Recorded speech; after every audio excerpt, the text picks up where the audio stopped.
Right, so here are 5 facts about autism that you have to see.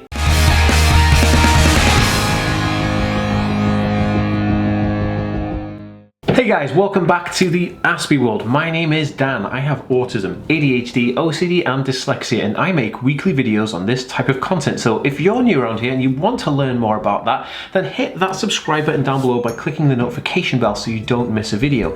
If you're watching over on Facebook, be sure to give this page a like and a follow to see more videos just like this every single week. And if you're watching over on Instagram TV, hello there, please give this account a follow so you see more daily autism content from me on this page. Right guys, so fact about autism. I think that this is such an interesting subject.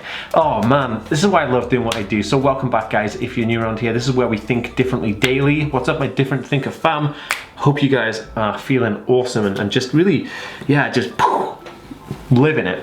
Oh, before I forget, if you want to download my free PDF Autism Life Hacks book, you can do at autismhacks.net. The link will be in the description below and on the screen here, hopefully. So, with that, let's get into today's video. Okay, so I wanted to do something really different in this video. I wanted to do something quite interesting. I wanted to put down 5 interesting facts about autism that people probably wouldn't really know, and I'd like to share that with them because I feel like the more you know about a subject, the more kind of, I don't know, the more affinity you have for it. So if you're learning about autism or if you have autism and you want to learn more about it, then hey, this video is perfect for you because you're going to learn a little bit more facts about it. So if you have anything to add, if I'm halfway through this and you think, oh, I've got something to add, please pop it in a comment down below. I read and respond to every single comment, so it's never wasted. And if you are enjoying the video, just give it a thumbs up because that would mean the world to me. And just, yeah, oh, double heart that IG post, yo.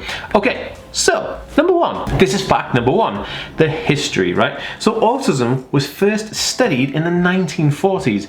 When you think about the year 2020, it's a far cry away from 1940s, but autism was studied as far back as 1940s. And actually, if you look further back than that, you will see hallmarks of autism because it didn't just appear in 1940s, you know, it's been around since humans have been around. But in terms of the actual studies, the actual study started in 1940s, which is crazy thinking that like the current situation of where we are with psychotherapies, neurological conditions, and what we know about the brain now compared to 1940s, it's an amazement actually that we actually did start studying autism as early as 1940s because just like it's like wow, you know, and not a lot of people know that, you know. I think it's absolutely fantastic, you know. It was close to the Second World War and we're starting to just think about autism. It's a fantastic thing. Anyway, so there you go. See, cool fact. You could probably whack that one out in a pub quiz or something awesome, and yeah, you can thank me for that later. If you think that was cool, you have to give this video a thumbs up. I mean, come on.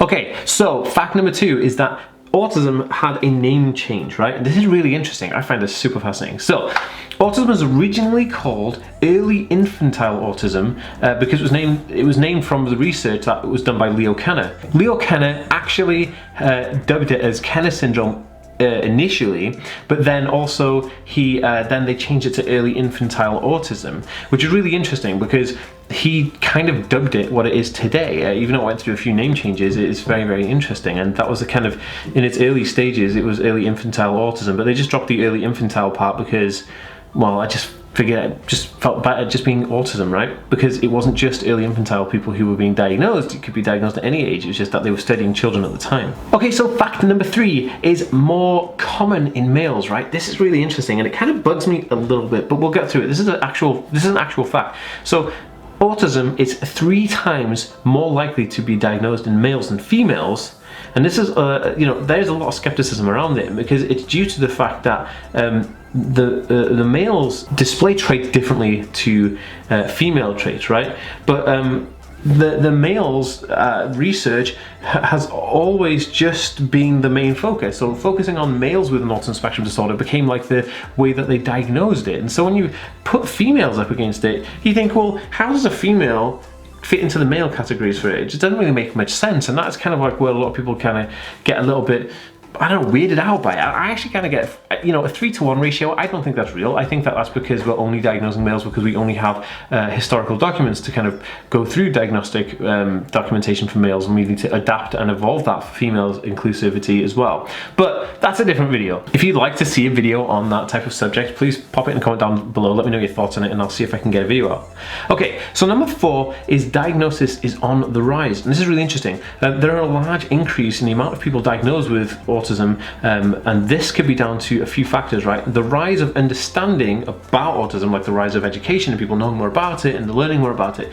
And then it's a development in the diagnostic approach, whereas the diagnostic approach may have been quite niche, like I was saying earlier about just looking at males and not doing any female diagnosis, but now realizing that the females do have an autism spectrum disorder, so they're kind of just forcing it onto the male diagnosis, but really diagnosing females as well, which they should be diagnosing females. What I'm saying is that they're kind of like trying to fit this puzzle together, and that could account for the increase in it. A lot of people say there's all kinds of things like the environment or whatever. They don't really know what causes autism. And we'll get into that next.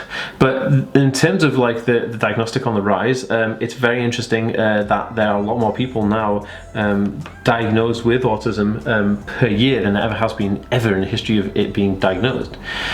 So this brings me to fact number 5. There is no known cause of autism. A lot of people kind of spouted off all this rubbish about like environment and then like food poisonings and vaccines, and there's all kinds of garbage that is around you know, autism and the cause of autism, but there is no known cause. The closest thing you can get to is that there is a genetic thing, that it follows a genetic path, and it is genetic and hereditary. It can be passed down through generations.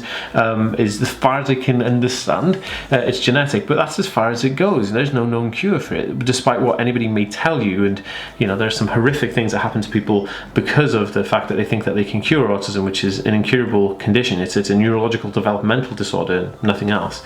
Guys, if you think that you have anything to add, please pop it in a comment down below. And if this video is interesting, please share it on Facebook, Twitter, and Instagram. That'd be super awesome. Okay, guys, please double tap that IG. I will see you guys in the next video. Peace.